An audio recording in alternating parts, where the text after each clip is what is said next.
sebenarnya kalau detikers nih teman-teman nyimpan emas digital itu Mas, dibandingkan dengan emas fisik.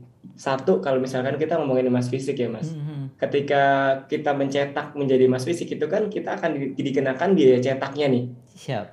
Mas Dana. Nah, Betul, betul. sedangkan kalau kita menyimpannya dalam emas digital, kita tidak diharuskan membayar biaya cetak.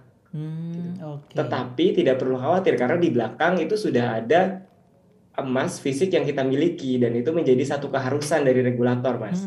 Seperti itu. Dan kalau di digital itu tidak perlu khawatir kondisi emas yang kita simpan itu mengalami kerusakan. Karena Oke. ketika emas itu tergores, Hmm. rusak atau warnanya pudar karena penyimpanan yang kurang baik, itu ketika kita jual itu taksirannya akan berbeda lagi, Mas Dana.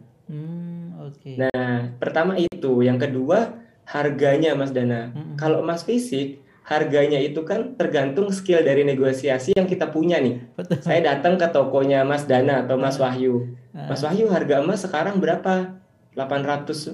890 gitu kan. Ketika saya menyodorkan harga pasar, enggak kok harga pasar 845, kok di tempat Mas Wahyu mahal gitu kan. Nah, itu tidak semerta-merta Mas Wahyu akan mengadopsi harga pasar, Mas gitu. Sedangkan harga di platform emas digital, salah satunya di Treasury itu, harganya itu transparan. Jadi nggak perlulah skill negosiasi yang tingkat dewa untuk dapat harga yang terbaik gitu kan. Oke. Jadi Nah, udah harga pasti gitu ya. sudah harga pasti langsung kelihatan harga beli dan harga jualnya. Oke. Nah, kelebihan yang ketiga itu ketika kita mau cetak karena memang ada kondisi fisiknya, misalkan ada kebutuhan untuk melakukan cetak.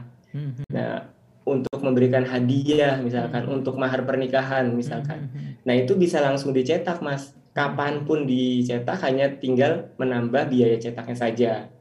Seperti Oke, oke, itu. oke. Jadi, based on our need sebenarnya. Mhm. Didesain menyesuaikan dengan kebutuhan para pengguna. Seperti itu. Oke.